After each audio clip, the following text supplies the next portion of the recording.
Imagine this. You're a footballer, but you can't dribble. You don't tackle. You're not built like a tank, and your presence on the pitch looks like you might be lost. Like, you should have picked up a tennis racket instead of a football. But somehow you still end up controlling the entire game. Defense, attack, you name it. Like it's no big deal. Who am I talking about? Sergio Busquets, the guy who made midfield look effortless, even though on paper, he should have been able to do any part of that.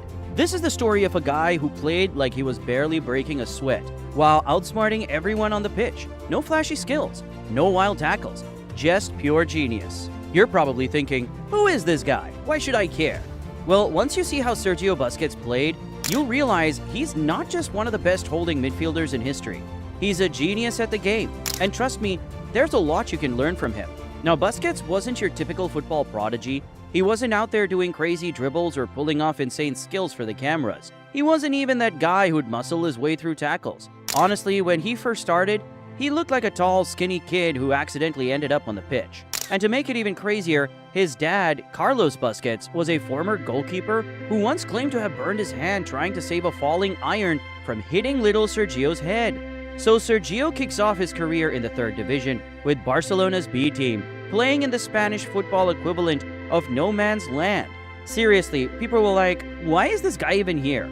But fast forward just a couple of years, and this nobody kid was lifting treble trophies, winning World Cups, and stacking up 34 titles overall, including 9 league titles and 3 Champions League trophies. Not bad for a guy who didn't even look like he should have been there in the first place. But somehow, he had the ability to read the game before it even happened. This was something that Johan Cruyff was all about when he took over Barcelona in 1988. Cruyff had this revolutionary idea: let's play attacking football, but not the kind where you just run at defenders with speed. He wanted a style of play where the team's technical abilities were the focus, not brute strength or athleticism. Cruyff's genius was in his approach to positional football. It was almost like a chess game. Every player had a specific role to play, and every move was about creating space for your teammates while denying it to the opponent. The beauty of it? Less running. That meant players could focus on their technique or making precise passes and decisions, rather than just trying to outrun the other guy. Cruyff spotted a young Pep Guardiola, a player who, by the standards of the time, was considered too weak to play in a midfield that needed to be tough. He wasn't going to bulldoze through defenders or win headers with sheer physicality, but Guardiola was different. He had this mind. His brain was his biggest asset. He could read the game like nobody else, understanding the angles, the spaces, and the timing. Guardiola was a thinker on the pitch, intercepting passes and disrupting the opponent's play without needing to run all over the place. He embodied Cruyff's philosophy to perfection, and that's why he became the heart of Cruyff's dream team. Then fast forward to when Guardiola became manager of Barcelona, and guess what? He wanted to bring that very same philosophy back to life. But this time, he needed a player who can take his vision and actually make it work on the pitch. Who does he turn to? Sergio Busquets. Pep Guardiola's Barca were struggling in the league and nearly facing the humiliation of not qualifying for the Champions League. But that one match surprised everyone. In the starting 11 for their second match at Camp Nou, popped up a youngster, not exactly a household name in football, but definitely known by his last name, Busquets. Well, he wasn't expected to change the game, yet somehow everything shifted the moment he stepped onto the field. Wearing 28 on his back, the young pivot played the full 90 minutes, even though he looked a bit out of his depth as Racing tied the game 1-1. But little did anyone know, this was the birth of something incredible. What Busquets brought to the table wasn't just a new player, it was a new position, a new way of thinking about football. And the invention of his role in that midfield has turned out to be one of the best discoveries to come out of La Masia.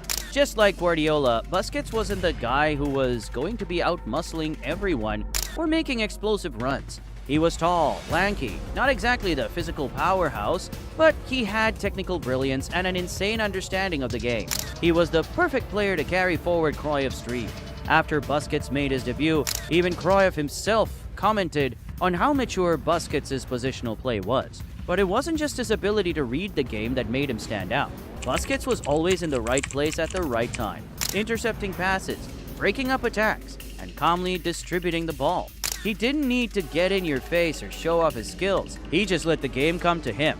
He had the kind of ice-cold composure that made him the ultimate midfield general. And let's not forget about his physical resilience. Sure, he wasn't the fastest or the most muscular, but his consistency was insane. Almost 500 competitive matches and averaging 50 games per season? That's next level endurance. But none of it was about the usual stats. Busquets didn't rack up goals, didn't get tons of assists, and you wouldn't find him charging in for last-minute tackles. Instead, he did something that nobody really saw coming. He just knew how to control the game without ever having to break a sweat. He wasn't playing football the way everyone else was. He was playing it like a chess master, while everyone else was stuck on checkers. Busquets was the guy who knew exactly when to slow the game down, when to make the perfect pass, and how to control the tempo of the match, even without all the flash. He wasn't just a defensive midfielder. That doesn't even begin to cover it. Busquets was the pivot of the entire team. He wasn't just shielding the defense. He was making sure everything ticked. While others were running all over the pitch, Busquets wasn't bothered. His brain was his speed. His decision-making was the key. He always knew exactly when to release the ball or when to hold on. He was the glue that held a midfield together, alongside legends like Xavi and Iniesta. I mean, what a midfield trio that was, right? In a team full of superstars, Messi, Neymar, Suarez, Henry, Villa, you name it. People might think Busquets was just kind of invisible, but in a way, he was. Nobody really wanted to be him. They all wanted to be Messi. But you know what? Busquets didn't care. Even Messi, after his first training session with the first team, said, yeah, he can play. And when Messi gives you the nod, you know you've made it. Years later, Busquets would go on to make the greatest assist of his career to a Messi's wonder goal in the El Clasico semi-final of the Champions League. Steven Gerrard hit the nail on the head a few years ago when he said something about Busquets that really sums him up perfectly. You can't get near him. You can't get the ball off him. You can't get close. If you come out of your position to press him, he pops it around you. And you can't do it for 90 minutes because you're just using useless energy up. And this one really hits home. He's an absolute nightmare to play against. He didn't break a sweat. It almost looks like he's in second gear. And honestly, that's the magic of Sergio Busquets. He made some of the best midfielders in the world look completely clueless without even breaking a sweat. He'd glide around the pitch with the calm, almost effortless grace and make it look like he wasn't even trying. The guy was operating in second gear while the rest of the world was playing in overdrive. And that's what made him a nightmare for everyone trying to press him. Now, because of players like Xavi, Iniesta, and Messi, Busquets hasn't always gotten the global recognition or the spotlight he deserved. Those legends took a lot of the shine, and that doesn't take away from what Busquets was doing in midfield. The guy was the architect. He was the one pulling the strings, even if he wasn't always getting the credit. If you've ever spoken to someone who's played at the highest level of football, you know they all speak about Busquets with so much respect. They get it. They see what he brings to the game. And there's a clear reason why they consider him one of the greatest midfielders ever to do it. It's not just about stats or flashy moments.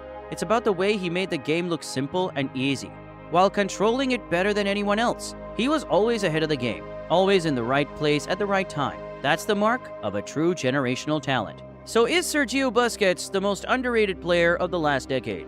Or is he just a guy who got lucky playing alongside all the legends? Drop your thoughts in the comments. And hey, don't forget to like this video, subscribe if you're new here, and hit that bell icon so you never miss out on more football stories like this. Thanks for watching, and I'll catch you in the next one.